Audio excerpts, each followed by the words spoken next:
Meus amigos, algo extremamente grave está acontecendo e ninguém está falando sobre isso. Pelo menos ninguém que deveria, né? Deputados, senadores e até ministros. Algo tão grave que pode significar, inclusive, a queda do Lula. Vamos lá, todo mundo se lembra quando surgiu a narrativa de que o ex-presidente Bolsonaro teria interferido na Polícia Federal, né? Supostamente interferido. Algo que não foi provado até hoje. Continuam com as narrativas e tudo mais. A mídia, inclusive, ficou martelando isso 24 horas por dia.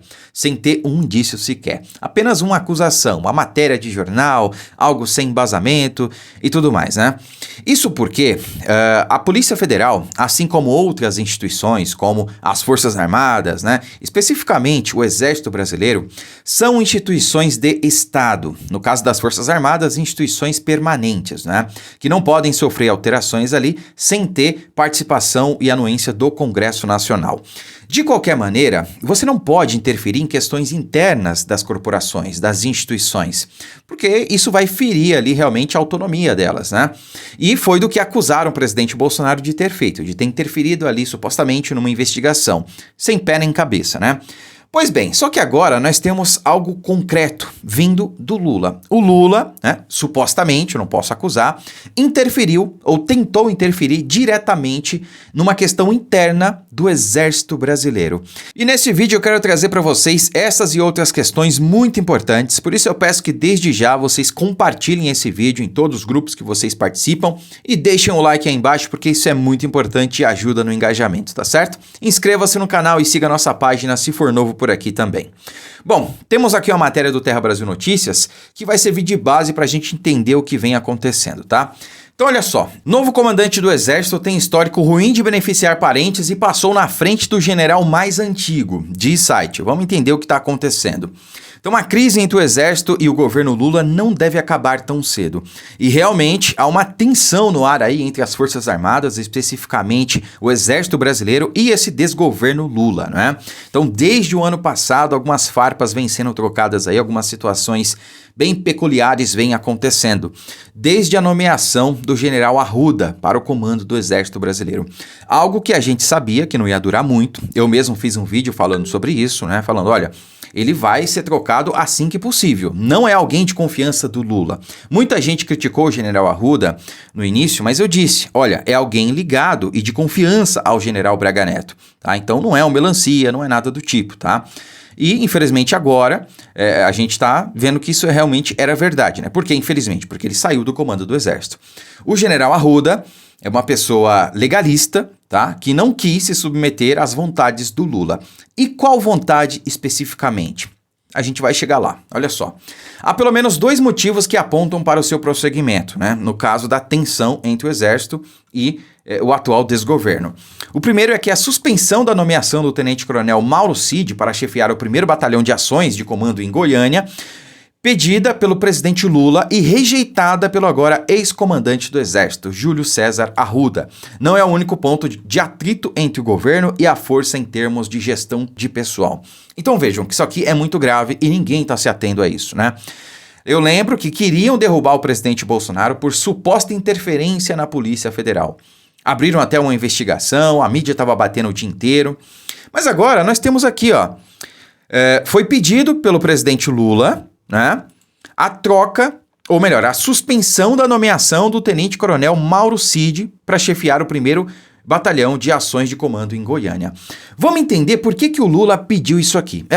Essa é a questão central. É por isso que eu acho que o Lula pode cair. Se realmente, se o sistema quisesse, poderia derrubar o Lula por conta disso, tá? Porque é uma clara interferência dentro da força. Essa é uma questão interna. Não pode sofrer interferência, seja de quem for, até pelo Executivo Federal, que é o chefe supremo das Forças Armadas, tá? O tenente-coronel Mauro Cid, para quem não se lembra, foi ajudante de ordens do presidente Bolsonaro. Portanto, deve ser alguém de confiança dele. Alguém legalista, é alguém altamente técnico, altamente capacitado, foi primeiro da turma dele e tudo mais, né? Ele é tenente-coronel, tá quase indo a coronel. E para ser general, não é todo mundo que chega a general, tá? Há uma série de requisitos ali para se chegar ao posto de general. Dentre eles, ter passado por um posto de comando, tá? Então, o primeiro batalhão de ações de comando em Goiânia, para o qual o tenente-coronel Mauro Cid foi designado em maio do ano passado, seria um pré-requisito ali para ele poder chegar ao posto de general. Então, se ele não passar por um comando, né, por um cargo ali de chefia, de comando de batalhão, ele não pode chegar ao posto de general. Ou seja, claramente, o Lula não quer que alguém de confiança do presidente Bolsonaro, que alguém realmente alinhado com os interesses do Brasil, provavelmente, chegue ao posto de general. Isso deve acontecer nos próximos meses, né? Nos próximos meses a gente vai ter aí a nomeação de vários generais, né? Então, saiu do comando do Exército o general Freire Gomes, saiu do comando do Exército o general Arruda, 2 generais em questão de 2 meses, tá? E entrou agora o general Tomás. O que isso significa?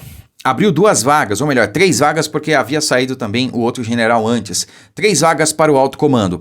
Então, são 3 vagas de generais 4 estrelas, certo? Bom, é uma questão de hierarquia. Se abriu vaga para generais de 4 estrelas, né, os generais de 3 estrelas serão promovidos a 4 estrelas. E assim sucessivamente, tá? Até chegar no posto que está o tenente-coronel Mauro Cid. Ele provavelmente poderia ser promovido aí tanto para coronel, né, ou então para general de brigada, que é o primeiro posto do generalato daqui a alguns meses. Vai haver uma promoção aí em março, tá? E ainda no ano que vem, aliás, ainda nesse ano, haverá uma outra promoção que poderia chegar o tenente-coronel Mauro Cid. Mas se não acontecesse esse ano, aconteceria o ano que vem ou outro ano. De qualquer maneira, o Lula está tentando barrar isso aí. E é uma clara interferência dentro das forças, dentro do Exército Brasileiro, que não pode ser tolerada. E que ninguém está falando sobre isso. É por isso que eu estou abismado com isso, né? Se fosse o presidente Bolsonaro fazendo algo desse tipo, meu Deus do céu, o mundo já teria desabado, né? Mas vamos continuar, que tem outras coisas importantes aqui, né? 2 outros nomes, cujas atuações nos episódios do 8 de janeiro estão sob análise, tendem a causar fricções de igual ou maior intensidade nessa relação fraturada, como descreveu ontem o ministro da Defesa José Múcio. O comandante do batalhão da Guarda Presidencial, tenente-coronel Paulo José Fernandes da Hora, e do general Gustavo Henrique Dutra Menezes, chefe do Comando Militar do Planalto, um dos 8 comandos militares de área no Brasil. O segundo motivo que tende a alimentar a crise é a forma como o nome do general Tomás Miguel Miné Ribeiro Paiva, que substituiu Arruda no comando do Exército, foi recebida na força, em especial entre os tenentes e capitães. Vejam só, desde ontem, quando seu nome foi anunciado, passaram a circular nos grupos de WhatsApp de oficiais textos apócrifos, ou seja, sem assinatura, sem ter ali os autores desses textos, né? Citando supostas interferências do militar com vistas a favorecer a carreira de parentes no Exército. Recortes do discurso feitos pelo general na quarta-feira, em que ele, diante da tropa formada, defendeu o reconhecimento do resultado das urnas, também foram alvo de críticas de parte de oficiais bolsonaristas, né?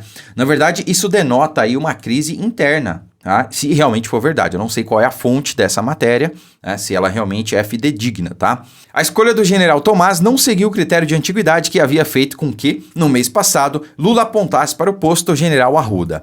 Bom, essa questão aqui não é tão relevante, porque o Lula, o presidente, no caso, ele pode nomear o general que ele quiser, tá? Não precisa ser o mais antigo, né? Então, o mais antigo era o general Stanf, mas ele acabou nomeando aí o general Tomás. A questão principal é que ele tentou tirar do comando do batalhão lá de Goiânia o tenente-coronel Mauro Cid Gomes, tá? E essa é uma clara interferência, ou tentativa de interferência, que foi negada pelo general Arruda, por isso que ele saiu, por isso que ele foi tirado do comando, porque não quis se submeter à vontade do Lula, né? E que isso sim precisa ser investigado. Isso aqui é gravíssimo, meus amigos. Gravíssimo, tá? O que pode acontecer aí nos próximos meses é algo incerto e preocupante. Eu realmente estou preocupado com o futuro das Forças Armadas e com o futuro do Brasil, porque eu não sei o que vai desdobrar a partir disso aqui, tá? Não sei se é verdade que realmente há uma instabilidade ali dentro do quadro do Exército Brasileiro, né? é realmente algo muito preocupante. Mas por que, afinal, o Lula quer tanto interferir nas Forças Armadas, especificamente no Exército Brasileiro? Porque ele sabe que não vai ser tão simples assim criar a Guarda Nacional. A gente sabe, eles querem sucatear as Forças Armadas e criar a sua própria Guarda Pretoriana, né? A Guarda Nacional, onde eles vão ter total controle. Só que não vai ser tão simples assim, porque essa questão passa pelo Congresso Nacional. E se a gente eleger Rogério Marinho ou Eduardo Girão, né? Provavelmente o Rogério Marinho, ele que deve ser o único candidato, né? Para o Senado, para a presidência do Senado, essa e outras questões não passarão. Então eles estão desesperados por isso. Eles estão desesperados porque sabem que há uma possibilidade real de Rodrigo Pacheco não ser reeleito. E é por isso que nós temos que pressionar os senadores, meus amigos. Sim, ó, vejam só o site que o deputado Gustavo Gayer criou, né, para ver ali como vai votar cada senador. Então nós temos o cenário da seguinte forma: 26 para Rogério Marinho ou Girão, 21 indefinidos e 34 para Rodrigo Pacheco. Sim, meus amigos, a eleição para a presidência do Senado é por voto secreto. Entretanto, isso não impede os senadores de declararem o seu voto. Tá? Não impede. Por quê? Você não elegeu um senador, um representante? Você tem o direito de saber como ele se posiciona, como é que ele vai votar. Tá? Então, a eleição lá é por voto secreto, mas ele pode externar. Não, eu vou votar em tal pessoa. Ele pode. Vai ser só no dia 1º de fevereiro. Ele não pode falar no dia, mas antes ele pode dizer. Tá? Ele pode dar ali um feedback para o seu eleitor. Então, acesse o site comovotasenador.com.br, digita aí no Google, é bem fácil de achar. Pega o contato dos 21 que estão aqui indefinidos, dentre eles o Romário, tá? Inclusive, e faça pressão. Peça, vote em Rogério Marinho ou Eduardo Girão. Tem também Soraya Tronic, enfim, tem várias figuras aqui que a gente pode reverter o voto. A gente pode evitar essas e outras questões que o Lula e o PT vão tentar passar. Curta, comente, compartilhe muito esse vídeo. Fiquem com Deus e até a próxima.